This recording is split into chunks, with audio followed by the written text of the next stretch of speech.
En el capítulo 8 se aborda en el texto la llamada psicología cognitiva. En la primera parte se aborda que en términos históricos, la Segunda Guerra Mundial daría la pauta para el paso o el regreso a lo que se entiende como el mentalismo. Es decir, lo innato en el procesamiento de las ideas, es decir, en el uso de constructos para poder entender los procesos de la mente humana. Ya mencionamos en anterior oportunidad que fue Edward Tolman el que plantea o introduce la idea del llamado mapa mental o mapa cognitivo y los aspectos propositivos que guían a los seres hacia metas particular motivados por procesos internos finalmente. Sin embargo, el surgimiento de este nuevo mentalismo se remontaría hacia los años 30, finalización de la década del 30 en realidad, con los trabajos de Alan Turing, a partir de los cuales, es decir, su teoría de los autómatas, se plantea que el pensamiento es similar, si es que no exactamente igual, a los cálculos, a los cómputos. Es decir, que hablamos en este caso de lo que se entiende como la psicología del procesamiento de la información. Este planteamiento de que la mente procesa la información contribuirá, junto con los trabajos teóricos que mencionaré más adelante, a que en 1967 Ulrich Neisser publique su texto Psicología Cognitiva, acuñando de forma definitiva el nombre de esta disciplina, en realidad línea de pensamiento psicológica bastante influyente, me atrevería a decir, hasta estos tiempos. Para Neisser, el pensar de alguna manera equivale a seleccionar, almacenar, recuperar, combinar y dar salida de la información. Lo que algunos autores dicen completaría el concepto de input, variables intermedias, y output, que se planteaban inicialmente en el modelo de la caja negra mencionado durante lo que entendemos nosotros como el abordaje conductista. El nacimiento, en 1967, la línea de pensamiento, se debe a las contribuciones de las ciencias cognitivas, que involucran a los trabajos investigativos de la psicología, la inteligencia artificial, la lingüística, la antropología y la neurociencia. Todas estas disciplinas comparten dos características fundamentales. Por un lado, el carácter representacional o, en términos de los procesos mentales, que los mismos son procesados, valga la redundancia, a la manera de representaciones mentales. Representaciones mentales, esquemas, imágenes, conceptos, palabras, etc. Y por otro lado, que todas estas disciplinas abordan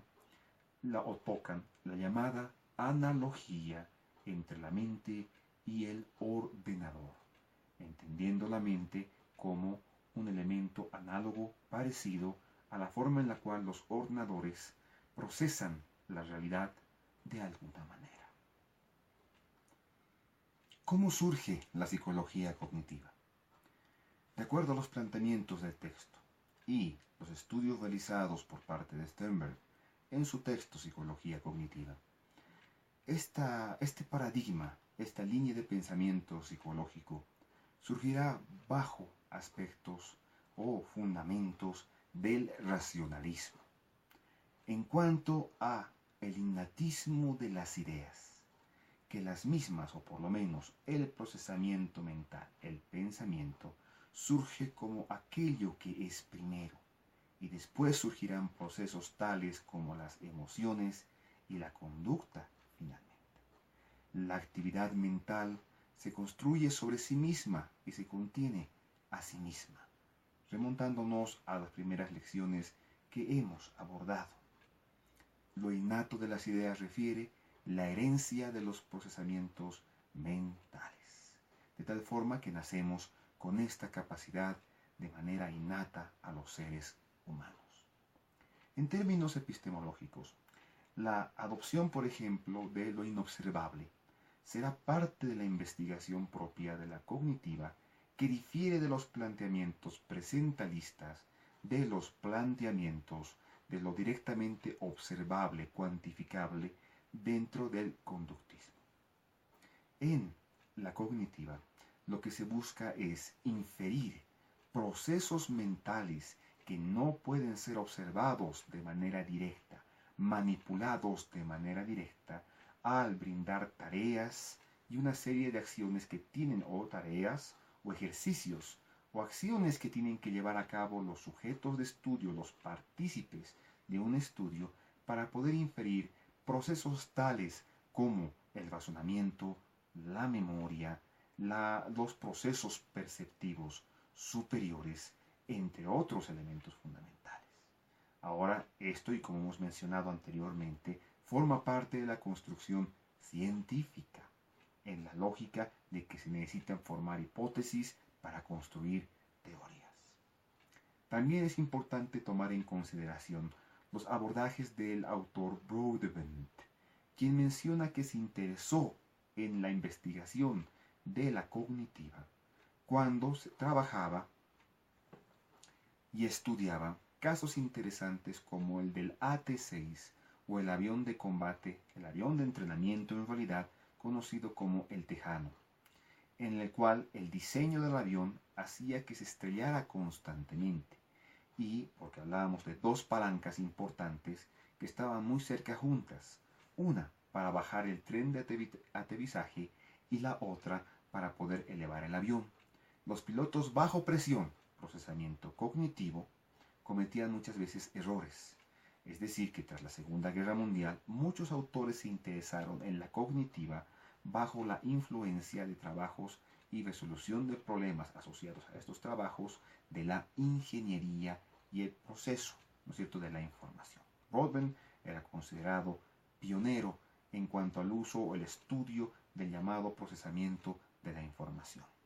Él consideraba que la forma en la cual construimos el mundo o procesamos el mundo se explicaría mejor no a la manera de planteamientos estructuralistas, mentalistas, introspeccionistas, sino a través de la comprensión del flujo de la información,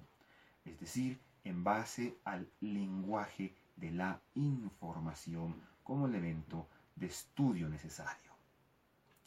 De igual manera, podemos remitirnos a los aportes brindados por Noam Chomsky, psicolingüista ya mencionado, por sus disputas, sus intercambios con el profesional Skinner, en cuanto al carácter innato del lenguaje y al potencial creativo del mismo. Considera, ¿no es cierto?, con su gramática transformacional, que el lenguaje presenta un carácter innato, filogenético, ontogenético, propio de los seres humanos, con una capacidad creativa única y propia, desarrollado a partir de un momento único de complejidad evolutiva, me refiero al lenguaje, y su aparición en el ser humano. De igual forma podemos remitirnos a los trabajos de von Bertalanffy y su llamada teoría de los sistemas. Cuando se habla de la teoría de los sistemas, este es un campo de abordaje, un tema, es un campo donde se toma en consideración que los sistemas están involucrados en diferentes áreas, desde el diseño de cohetes hasta la investigación de interacciones ecológicas de ciertas tribus, pasando por la mente. Es decir, que de Chomsky se toma el carácter innato del lenguaje y cómo nuestra forma de entender el mundo se procesa a través del lenguaje, hay que entenderlo así, y que además de entenderlo a través del lenguaje, esta capacidad es innata. Y de von Bertalanffy se tomaría que la mente es un sistema el cual es susceptible de ser estudiado. Podemos referirnos, por ejemplo, a sistemas de redes neuronales, las cuales interactúan las unas con las otras, siguiendo principios de lo que algunos autores denominarían el llamado código neural, que compara a la mente y su funcionamiento en un 100%, pero no al mismo tiempo, con lo que entenderíamos como una orquesta, que toca cuando corresponde y diferentes melodías por los mismos conjuntos, en este caso de grupos celulares. Podemos hablar también de la influencia de la ingeniería que ya he mencionado anteriormente. Por ejemplo, en cuanto a los fundamentos de la psicología cognitiva desde la perspectiva ingenieril, podemos remitirnos a la teoría de la información, que utiliza la metáfora,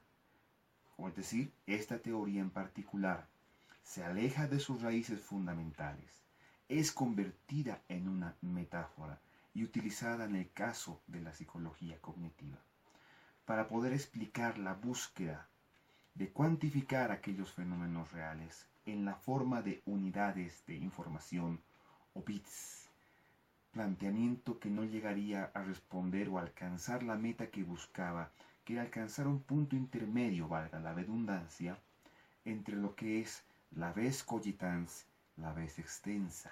la mente y el cuerpo. Es decir, dar un tratamiento matemático a la información.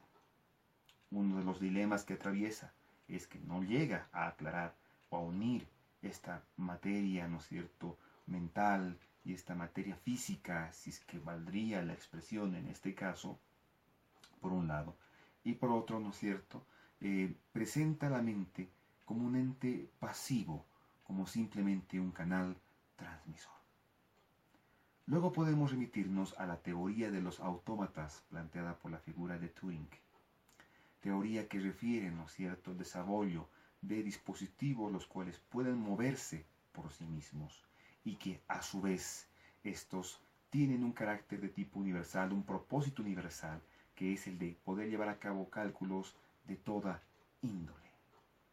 Lo interesante de este planteamiento es que la mente es entendida como algo, un ente activo, capaz de pensar, capaz de procesar la información, que es uno de los temas importantes dentro de lo que es la psicología cognitiva. A su vez, podemos remitirnos al trabajo de la cibernética,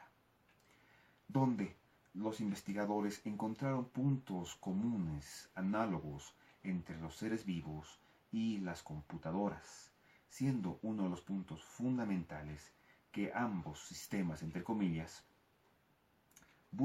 presentan un carácter propositivo, un comportamiento guiado hacia un fin, guiado hacia una meta.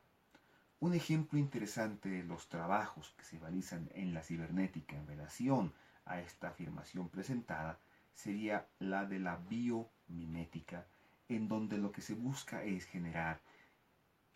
máquinas las cuales imiten la capacidad de procesar la información y de adaptarse a los entornos ecológicos a partir de modelos orgánicos, de modelos reales, sean estos animales, sean estos humanos. Es decir, básicamente se refiere a lo que entenderíamos como la capacidad de autorregularse mediante la retroalimentación para poder adaptarse a un entorno cambiante. Igualmente podemos hablar de lo que se entiende como la llamada teoría de las redes neurales, donde, y según algunos planteamientos de la transhumanización, será posible en el futuro poder digitalizar de alguna manera, ojo, siempre que las afirmaciones de esta teoría sean ciertas, la mente humana en datos digitales.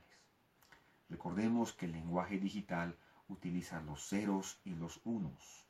Podríamos entender como 0, 1, falso, verdadero, y en un lenguaje biológico de redes neuronales, de una serie de proposiciones lógicas secuenciales, ¿no es cierto?, hablaríamos de